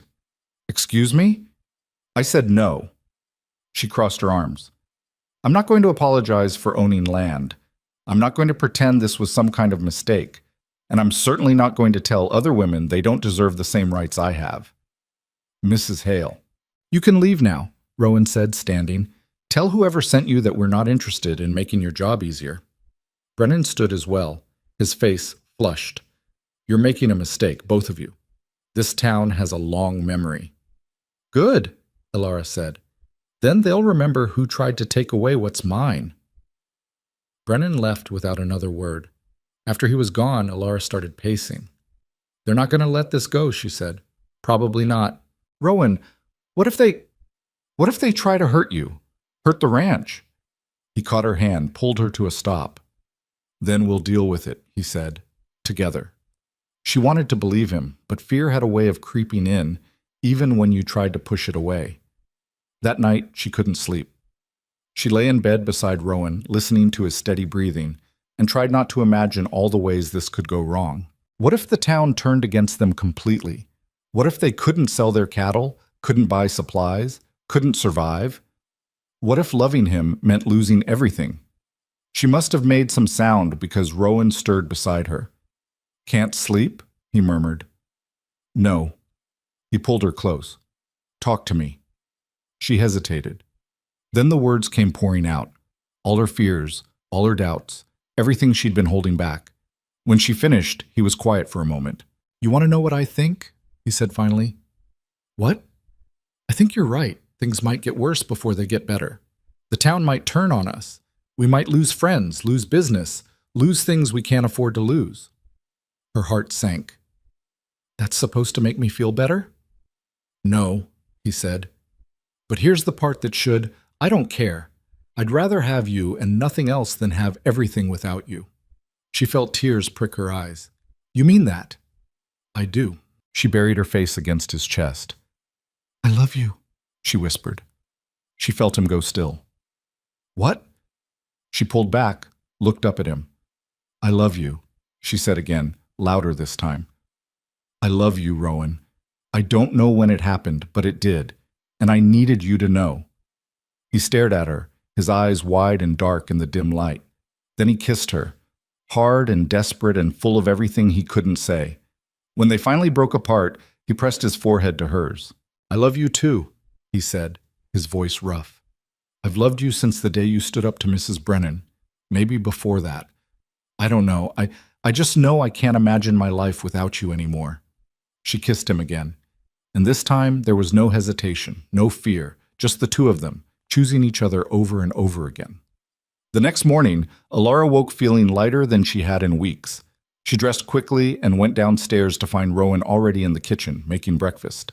He looked up when she entered, and the smile that spread across his face made her heart skip. Good morning, he said. Good morning. They ate together, talking about nothing important.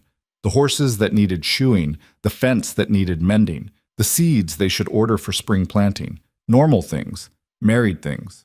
It felt right. After breakfast, Rowan headed out to work on the north pasture. Alara cleaned up the kitchen, then went to work in the garden. She was pulling weeds when she heard horses approaching. She looked up, shading her eyes against the sun, and felt her stomach drop.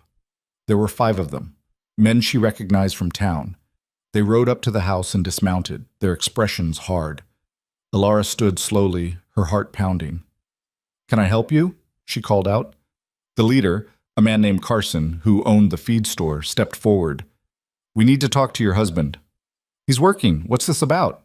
It's about respect, Carson said. And what's owed? Alara's hands clenched into fists. I don't understand. We think you do, another man said. Your husband's been causing problems, making waves. We're here to make sure he knows there are consequences. Fear shot through her, but she forced herself to stay calm. Get off my property, Carson laughed. Your property? That's rich. It's my name on the deed, she said, her voice steady, which means you're trespassing. Leave. Now. Or what? Carson took a step closer. You'll tell Rowan? He can't protect you from all of us. He won't have to. They all turned. Rowan was standing at the corner of the barn, a rifle in his hands. It wasn't pointed at anyone, just held casually across his chest. But the message was clear. You heard my wife, he said quietly. Get off our land. Carson's jaw tightened. We just came to talk. No, you didn't, Rowan said. You came to intimidate, to threaten, and you picked the wrong people. We're not afraid of you, Hale. Maybe you should be. The standoff lasted another moment. Then Carson spat on the ground and turned back to his horse. This isn't over, he said. Yes, it is, Rowan said. Come back here again, and I'll have the sheriff arrest you for trespassing. Now get out. They mounted up and rode off, kicking up dust. As soon as they were gone, Alara ran to Rowan. He set down the rifle and caught her, holding her tight. Are you all right? He asked. I'm fine. Are you? Yeah. She pulled back, looked up at him. This is getting worse. I know. What are we going to do? He cupped her face in his hands. We're going to keep doing what we've been doing, living our lives, running our ranch, refusing to back down. And if they come back, then we deal with it, he said firmly. But we don't run, we don't hide, we don't give them what they want. She nodded, even though fear was still churning in her gut. That night, Rowan moved his rifle to the front hallway, just in case. Alara lay awake again, listening to every sound. The wind in the trees, the creak of the house settling, the distant howl of a coyote. Beside her, Rowan slept fitfully, his hand resting on her hip even in sleep. She thought about the men who had come today, about the hatred in their eyes, about how quickly things had escalated, and she thought about what Rowan had said. I'd rather have you and nothing else than have everything without you. She believed him. She knew he meant it. But she also knew that love wasn't always enough, that sometimes, no matter how hard you fought, the world won anyway. She closed her eyes and tried not to think about what might come next. The answer came sooner than she expected. 3 days later, one of the ranch hands came running up to the house, his face pale. Fire, he gasped. In the south pasture. Someone set it. Rowan was out the door before Alara could even process the words. She followed, her heart in her throat. By the time they reached the pasture, the fire was already spreading. Dry grass caught quickly, the flames leaping and dancing in the wind. Rowan and the hands worked frantically to beat it back, to keep it from reaching the main grazing areas.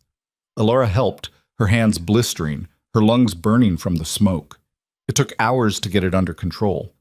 When it was finally out, they stood in the charred remains of what had been good land, all of them covered in soot and ash.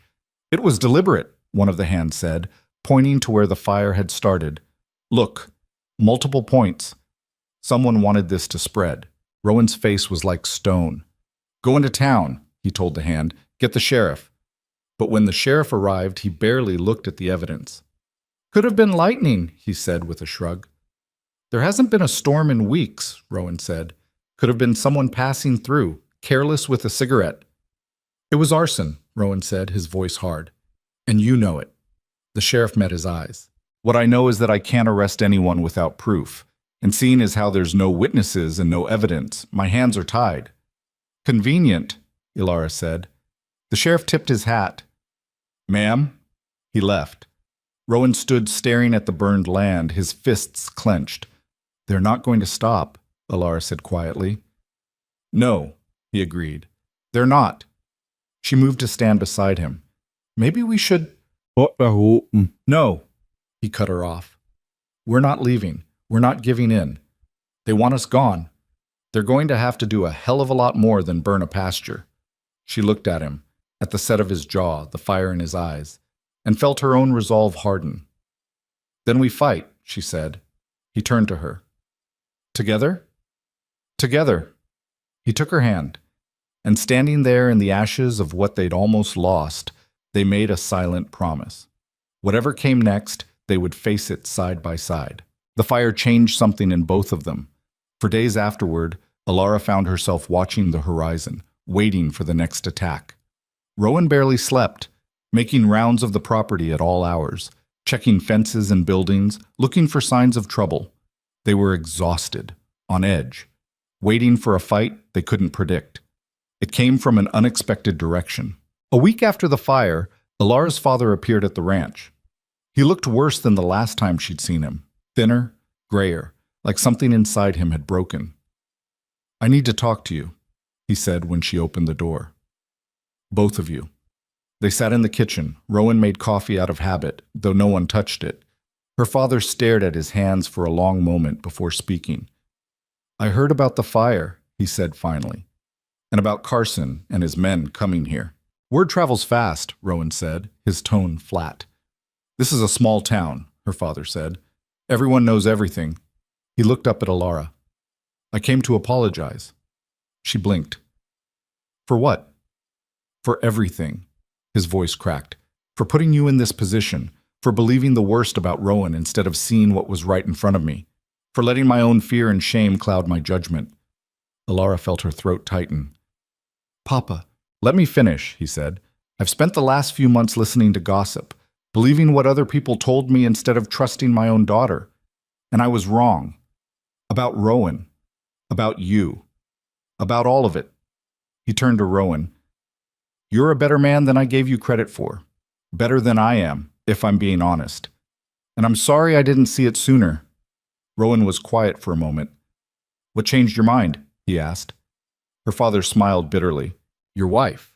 The way she talks about you. The way she looks at you. I've been married for 30 years and my wife has never looked at me the way Alara looks at you." He paused. "And then I heard about the fire, about how you're being targeted, and I realized if the people I thought were decent are the ones trying to burn you out, maybe I've been on the wrong side this whole time." Alara reached across the table and took his hand. "Thank you," she said quietly. He squeezed her fingers. "I can't undo what I've done, can't take back the things I said, but I want you to know, both of you, that if you need anything, I'm here, and I don't care what the rest of this town thinks anymore." "We appreciate that," Rowan said. Her father stood to leave. At the door, he turned back. "One more thing," he said. "Be careful. Carson and his friends, they're not done. I've heard talk. They're planning something." "What kind of something?" Alara asked. "I don't know, but whatever it is, it's coming soon." After he left, Alara and Rowan sat in silence. "Do you think he's right?" she asked. "Yes." "What do we do?" Rowan stood and walked to the window, staring out at the land they'd fought so hard to keep. "We make a choice," he said. "We can wait for them to come to us, let them pick the time and place. Or we can go to them first." "Go to them how?" He turned to face her. "The town meeting. It's next week. Everyone will be there. The mayor, Carson, the whole lot of them. We show up and we make our case, publicly, where they can't hide behind rumors and whispers." Alara felt her pulse quicken. "That's risky." "Everything's risky," he said. "But at least this way we control the narrative."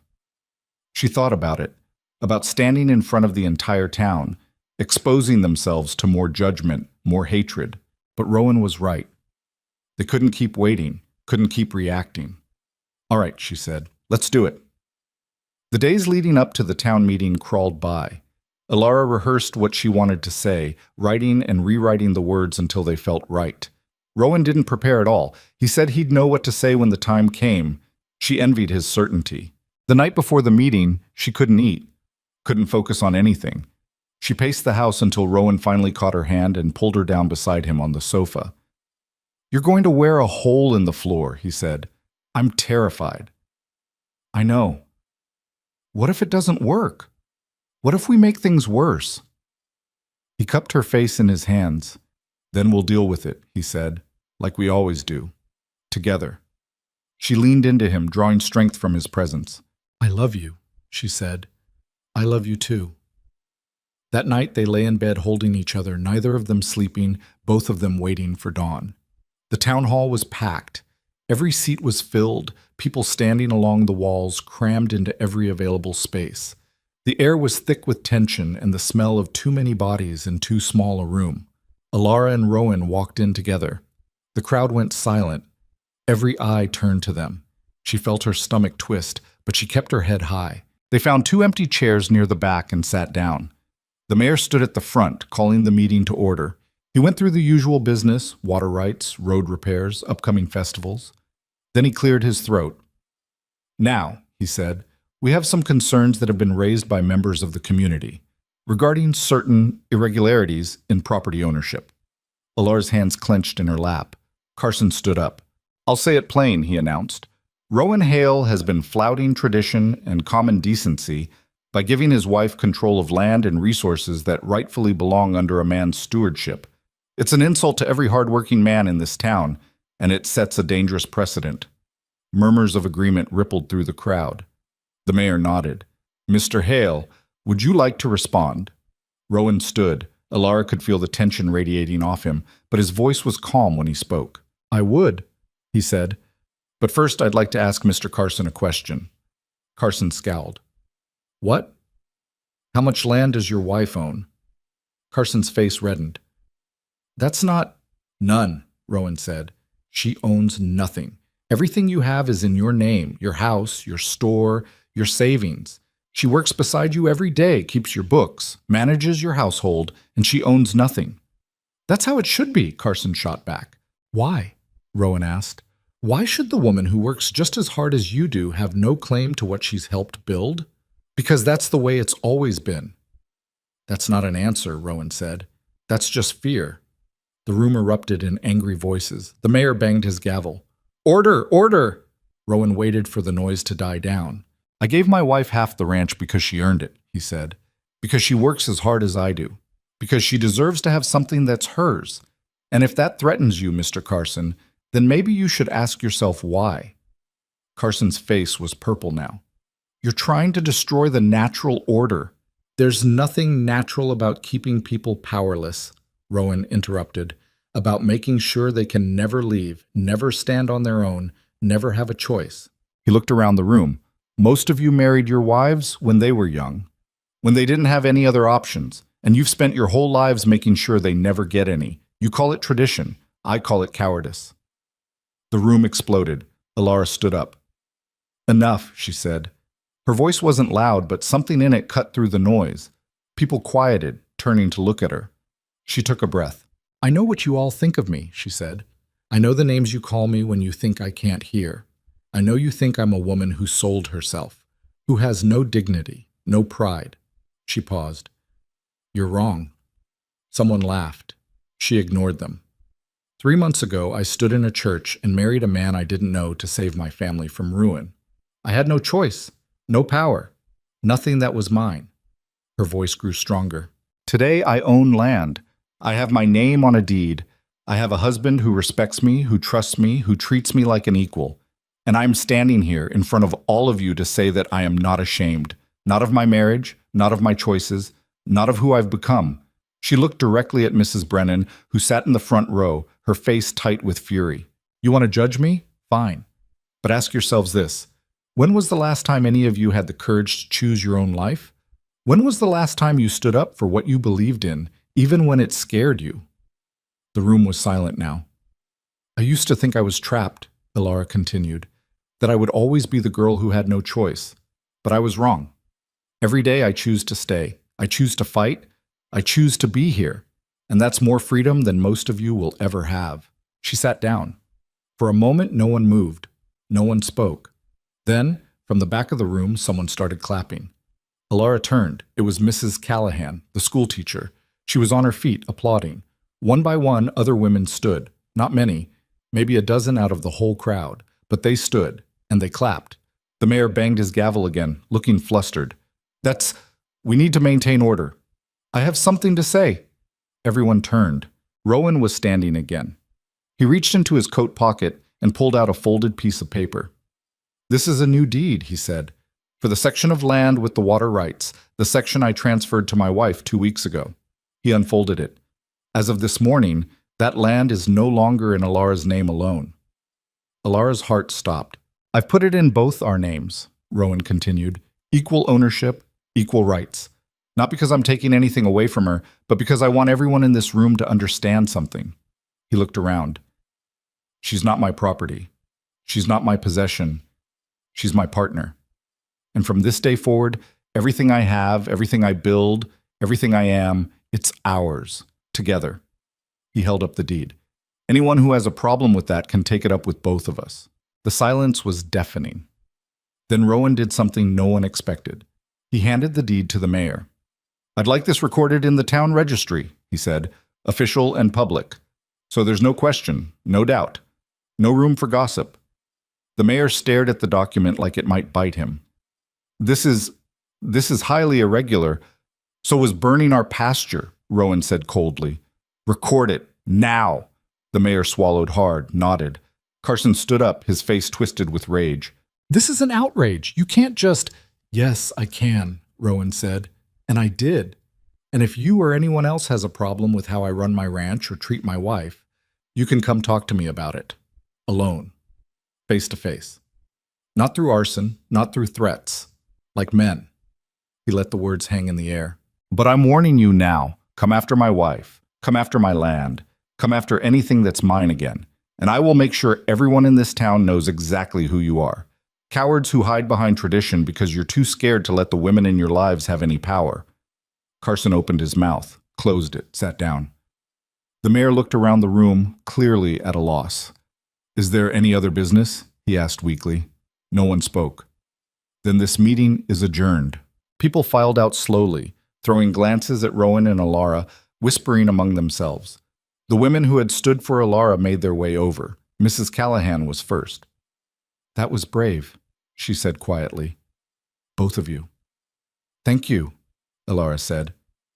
One of the other women, a young mother Alara recognized from the general store, stepped forward. "My husband's been talking about what you did," she said. "About the land. I told him I wanted the same thing. He said no." She paused. "But I'm not giving up." Alara took her hand. "Good," she said. "Don't." As they walked out of the town hall, Alara felt something shift in the air. The fight wasn't over, she knew that. There would still be people who hated them, who wanted them gone. But something had changed. They had stopped hiding, stopped apologizing. They had stood up and said, "This is who we are. This is what we deserve. And if you don't like it, that's your problem, not ours." And for the first time, Alara felt like she could breathe. The ride back to the ranch was quiet, not tense, just quiet. When they got home, Rowan helped her down from the wagon. His hands lingered on her waist. "You were incredible in there," he said. "So were you." "I meant what I said," he told her. "Everything I have is yours. Everything I am." She smiled. "I know." He kissed her, soft and slow and full of promise. "Come on," he said. "Let's go home." They walked into the house together, hand in hand. Over the next few weeks, things in Copper Ridge slowly began to change. It wasn't dramatic, it wasn't sudden, but it was real. A few of the women in town started asking their husbands questions about property, about ownership, about what would happen if something happened to their husbands and they were left with nothing. Some of the men listened, most didn't, but the conversation had started. Carson and his friends kept their distance. The sheriff made a few more patrols past the ranch, as if to make sure nothing else happened. And slowly, carefully, the tension began to ease. One afternoon, Alara was in the garden when she saw a wagon approaching. She straightened, ready to defend herself if necessary. But it was just her mother. She climbed down, carrying a basket. "I brought you some preserves," she said, "and some of that bread you used to like." Alara smiled. "Thank you, Mama." They walked into the house together. Her mother set the basket on the table and looked around. "It's nice here," she said. "Peaceful." "It is." Her mother turned to her. "I'm proud of you," she said, "for what you did at the town meeting, for standing up for yourself." "I learned it from you," Alara said. Her mother shook her head. "No, you didn't. I spent my whole life keeping quiet, doing what I was told. You're braver than I ever was." "It's not too late," Alara said, "to be brave." Her mother's eyes filled with tears. "Maybe not," she said. They talked for a long time, about the past, about the future, about what it meant to choose your own life, even when it was scary. When her mother left, Alara stood on the porch and watched her go, feeling like something had healed between them. That evening, she and Rowan sat by the fire. "Your mother came by," she said. "I saw. How was it?" "Good," Alara said. "Really good." He smiled. I'm glad. She leaned against him, feeling his arm come around her shoulders. Do you think things will ever really change? She asked. In this town? I don't know, he said honestly. Maybe, maybe not, but that's not really what matters. What does matter? That we changed, he said. That we built something real. Something that's ours. She looked up at him. You're right. He kissed the top of her head. I usually am. She laughed and swatted his chest. They sat in comfortable silence for a while, watching the fire burn down to embers. I've been thinking, Rowan said after a while. About what? About the future. About what comes next. She turned to look at him. What do you want to come next? He smiled. A family, kids running around this place, a life that's full and messy and loud. Her heart swelled. I want that too. Yeah? Yeah. He pulled her closer. Then I guess we'd better get started. She laughed, and he kissed her, and for a moment everything else fell away. There was just the two of them. In this house they'd built together. On this land they shared. In this life they'd chosen. It wasn't perfect. It wasn't easy. There would still be hard days ahead, still fights to fight, still battles to win, but they would face it all together, and that was enough. 6 months later, Alara stood in the middle of the town square, watching as a new sign was hung above the general store. Perry and Daughters General Merchandise. Mr. Perry had decided to put his daughters' names on the business, to make them partners. It was a small thing, but it mattered. Beside her, Rowan squeezed her hand. Looks like you started something, he said. We started something, she corrected. He smiled. Yeah, we did. As they walked back to the wagon, Alara looked around at the town that had once felt like a prison. It still wasn't perfect. There were still people who looked at her with disapproval, still whispers when she passed, but there were also women who nodded to her with respect, who asked her advice, who looked at her and saw possibility. She had stopped being the girl who was sold to save her family. She had become the woman who changed a town, not because she tried to, not because she set out to make a difference, but because she refused to be ashamed, because she demanded respect, because she chose herself over and over again until everyone else had no choice but to see her. That night, as she and Rowan lay in bed, she thought about everything that had led them here. The forced marriage, the fear, the doubt, the slow, painful process of learning to trust, the moment she realized she loved him, the fight to keep what was theirs. It had been hard, harder than anything she'd ever done, but it had been worth it. Hey, Rowan murmured in the darkness. What are you thinking about? She smiled. How lucky I am. He pulled her closer. I'm the lucky one. We're both lucky, she said. Yeah, he agreed. We are. And as she drifted off to sleep in his arms, Alara thought about the girl she used to be, the one who stood at an altar in a dress that didn't fit, marrying a stranger, feeling like her life was over. That girl had been so afraid, so convinced she had no power, no choice, no future. She had been wrong, because sometimes the worst thing that happens to you becomes the best thing. Sometimes the door that closes opens a window you never knew existed. Sometimes the life you didn't choose becomes the life you were meant to live all along. Not because it was easy, not because it was given to you, but because you fought for it, because you claimed it, because you refused to let anyone, including yourself, tell you what you deserved. Alara had learned that dignity wasn't something you were born with. It was something you took, something you demanded, something you built, piece by piece, choice by choice, until it became as much a part of you as breathing. She had learned that love wasn't about grand gestures or perfect moments. It was about showing up, day after day, even when it was hard. Especially when it was hard. She had learned that freedom didn't mean having no obligations. It meant having the power to choose which obligations you kept. And she had learned that the only person who could save you was yourself. Not your husband, not your family, not your community. Just you. Making the choice, taking the risk, demanding better, every single day. The sun rose the next morning on a ranch that belonged to two people equally, on a marriage that had been forged in desperation and tempered in fire, on a life that had been chosen again and again by two people who refused to settle for less than they deserved. And in the town of Copper Ridge, slowly but surely, things continued to change.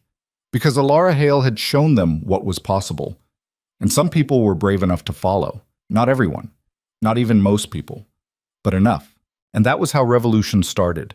Not with grand declarations or dramatic gestures, but with one person standing up and saying, I deserve better, and refusing to sit back down.